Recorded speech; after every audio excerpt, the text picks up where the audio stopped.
बनाने, लास्ट है इस पार्ट का अंतिम क्वेश्चन 10। और ये क्वेश्चन है आपका VVI। ये क्वेश्चन बहुत VVI है।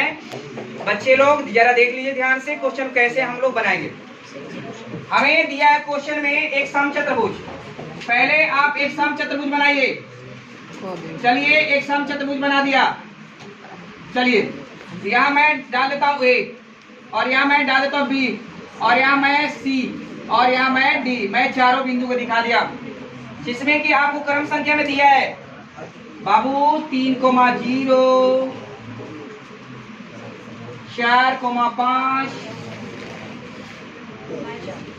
और यहाँ पर दिया बेटा -1,4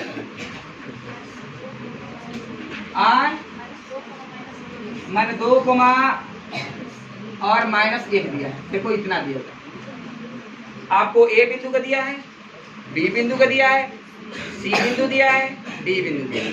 कह रहा है कि समचतुर्भुज का हमें क्षेत्रफल निकालना। तो पहले तो आप विकर्ण देखोगे तब तो समचतुर्भुज निकालोगे ना।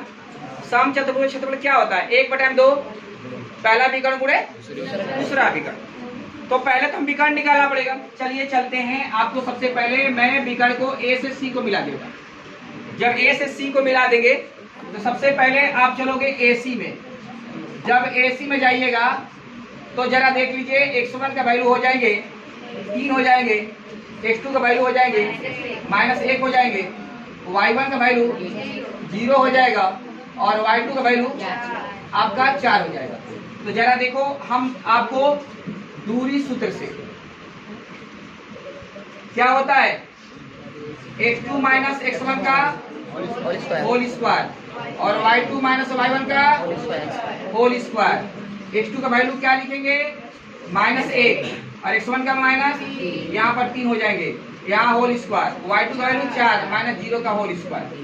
आप जरा देख लीजिए ये 4 हो जाएंगे, और ये हो जाएंगे 4 का होल स्क्वायर। क्या बेटा, मैं 4 का वर्ग 16 और 4 का वर्ग 16, 16 जोड़ेंगे तो 32 हो जाएंगे। अब 32 को तोड़ना है तो तोड़ देख लीजिए। 32 को तोड़ रहा हूँ, 2 आपको 16 बार में, 2 8 बार में, 2 आपको 4 बार में, और 2 दूना 4, और 2 1 2, मतलब 1 2। क्या लिखेंगे हम? क्या बेटा 4√2 यहाँ लिख सकते हैं। पहली विकर्ण मेरी आ गई, AC का वैल्यू 4√2 आ गई। पहला विकर्ण मेरा हो गया। अब चलते हैं दूसरा विकर्ण। दूसरा विकर्ण कौन है? देखो मैं दूसरा विकर्ण देख लीजिए आप लोग। मैं B से D को मिला दिया। यहाँ चलते हैं BD में। जब आप BD में जाओगे तो x1 का वैल्यू 4 हो जाएगा, x2 का वैल्यू -2 हो जाएगा, y1 का वैल्यू 5 हो जाएगा, और y2 का वैल्यू -1। मैंने आपको एक BD विकर्ण में मैंने x1, x2, y1, y2 मैं बाबू सभी लोग को दिखा दिया। दिखाने के बाद अब चलते हैं। अब आपको कौन सा फार्मूला अपनाएंगे? दूरी सूत्र से। तो BD बराबर लिखेंगे ना x2 - x1 का होल स्क्वायर, और y2 - y1 का होल स्क्वायर। तो अब चलते हैं। आपने x2 का मान -2, x1 का मान -4, यहाँ होल स्क्वायर, y2 का मान -1, y1 का मान -5। 4 2 6, और 5 1 -6, 36, और ये 36 कितना हो जाएगा? रूट में 72। 72 को तोड़ के दिखाते हैं, जरा देख लीजिए 72 को। ये 36 बार में, ये 18 बार में, ये 9 बार में, और कितने के 9। क्या आएंगे? मतलब 4√3, सॉरी 4 3 12, 12√3, 12√2 ना, 12√2। अरे सॉरी नहीं, यहाँ गलत हो जाएगा बेटा। ये 6 ना, 6√2 बेटा, 6√2। मतलब BD का अब मैंने वैल्यू निकाल दिया 6√2। मैंने 72 का तोड़ा तो 6 क्या आया? 2 आया। यहाँ देख लीजिए मैंने तोड़ के दिखा दिया है। यहाँ पर 2 दूना के 4, और 4 3 12, 12 मतलब सॉरी 2 दूना के 4, और ये 4 3 12, और 12 3 36। ठीक है, 6 का वर्ग करोगे, 6 का तोड़ोगे तो 36, 36 दूना के 72। अब चलते हैं मैं आगे। दोनों विकर्ण मैंने निकाल दिया।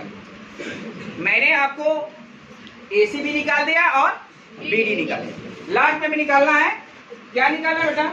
वी नो दैट, हम लोग जानते हैं कि, क्या जानते हैं तो हम लोग जानते हैं कि सम चतुर्भुज का क्षेत्रफल बराबर सम चतुर्भुज, ठीक है, सम चतुर्भुज का क्षेत्रफल बराबर क्या होता है बाबू? 1/2 गुणे पहला विकर्ण और गुणे दूसरा विकर्ण। बहुत अच्छी बात। चलिए 1/2 गुणे पहला विकर्ण कितना बेटा? 4√2। दूसरा विकर्ण कितना है बेटा? 6√2 है। चलिए बहुत अच्छी बात। और आगे देखिए 1/2 गुणे, अब रूट में रूट का गुणा 2 करोगे तो हमारा 2 होगा। √2 में √2 का मल्टीप्लाई करो तो 2 होगा ना। यहाँ लिख दे 4 गुणे 6 गुणे 2 लिख देंगे। क्या ये 2 से 2 कटा सकते हैं? 6 चौके कितना हो जाएगा? 24 वर्ग इकाई। हमारा हुआ आंसर। Thank you.